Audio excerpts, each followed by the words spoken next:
when I got the phone call in the middle of the day from him and said, there's been an accident. And that was basically all that he said. And I said, are you okay? And he said, yes, I'm okay.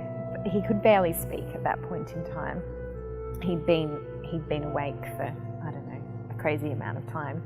And he'd been in hospital getting shrapnel taken out of his head and stuff like that.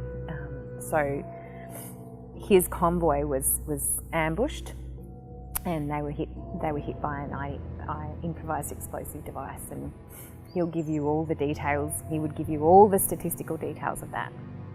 But the fact was that he was okay and he was alive.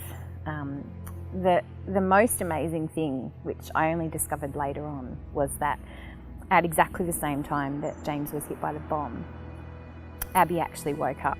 When I got hit by the bomb 12,000 kilometres away, Abby woke up screaming. 45 minutes of unconsolable screaming. She was with me.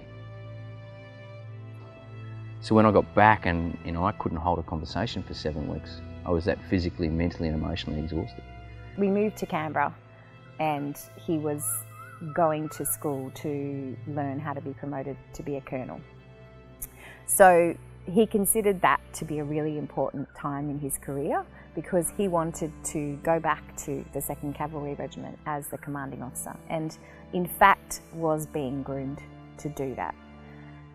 The thing that there was a disconnect in him was that I told him if he went back as CEO of the 2nd Cavalry Regiment, he would be going on his own, because I wasn't prepared to go through what I'd been through anymore, and I considered that to be my right to say that. We had been in Canberra for about 4 months. Abby was about 2, a bit over 2, and I was bathing Abby and having fun with her in the bath, which didn't really happen too much in those days because of the state that I was in. And Kirsty was out dinner time, so I said to Abby, I picked up the basket and I said, can you just put your toys in the basket? And she did what any 2-year-old having fun with Dad would do, and that's fun and just take her time. I went from 0 to 1,000 degrees Celsius like that. I had to get out of the bathroom before I did something that I'd really regret. I stormed past Kirsty and I said, you go and sort that kid out. And I went, in those days we had this mirror, a full-length mirror in the bedroom, and I stood in front of it and I asked myself a couple of questions. Who are you, mate? You can take bullets, you can take bombs, you can't even bath your daughter. You're not a husband, you're not a man, you're no one. And I realised I didn't know who I was. I'd totally lost connection to myself. The time that, for me, that it really hit home and I said, I can't put up with this anymore, was when I saw Abby up against the wall and James standing over her, yelling at her. And I don't think he ever would have hit her.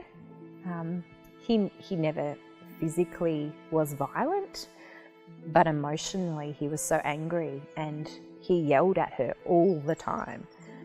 But he was standing over her and I was completely overtaken by fear that he was going to hurt her. And at that point in time I said, I can't be with you anymore. And I said to him, if you don't go, if you don't go and get help, I will leave. And thankfully, he knew that he needed to go and do something. So that started the journey of getting better for us.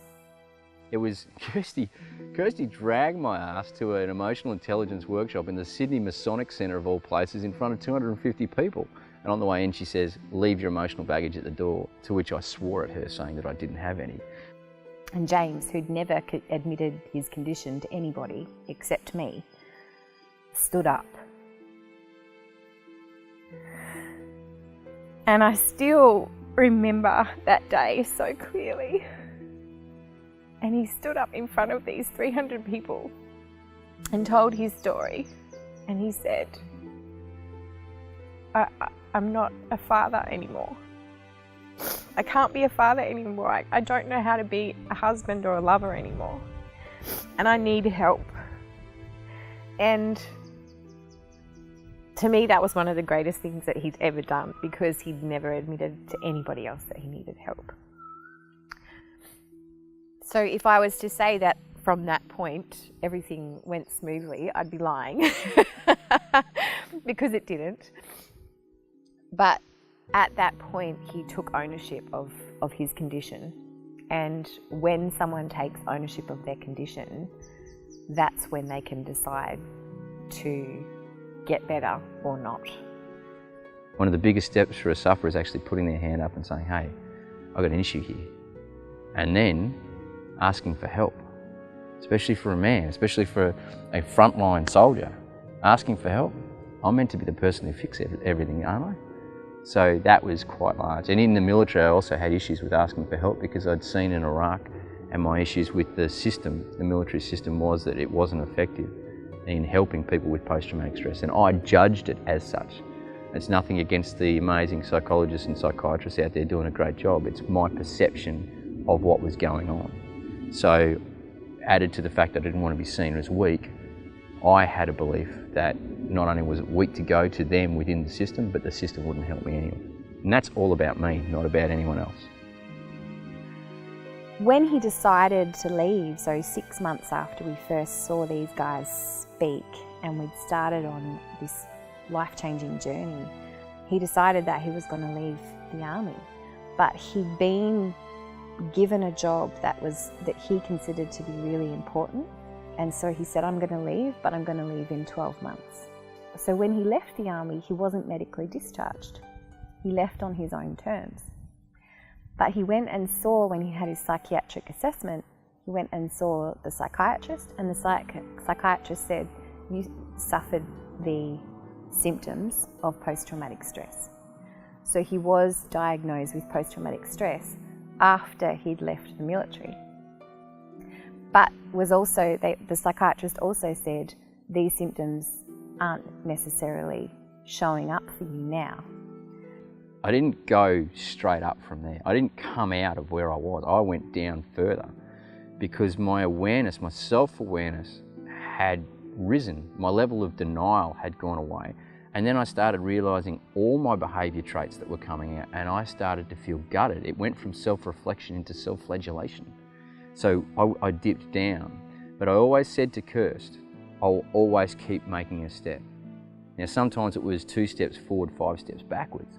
But I said to her, I promise you, gorgeous, I will always keep making a step. So we kept doing that, we kept doing it. And in 18 short months, and I say short because some people never do it. In 18 short months, I was able to pull myself out and reconnect and find out who I really was. So all my work now is focused not on the mud anymore. There's enough people that are helping people in the mud.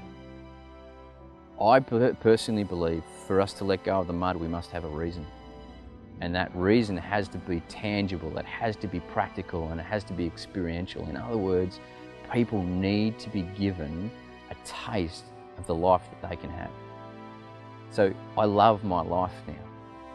I go back to the point, I would not change a single thing that's got me here. But in this moment, I'm immersed in an amazing life. We needed to get to a place where we understood what was important to us and what happiness actually felt like for us. And it's about this.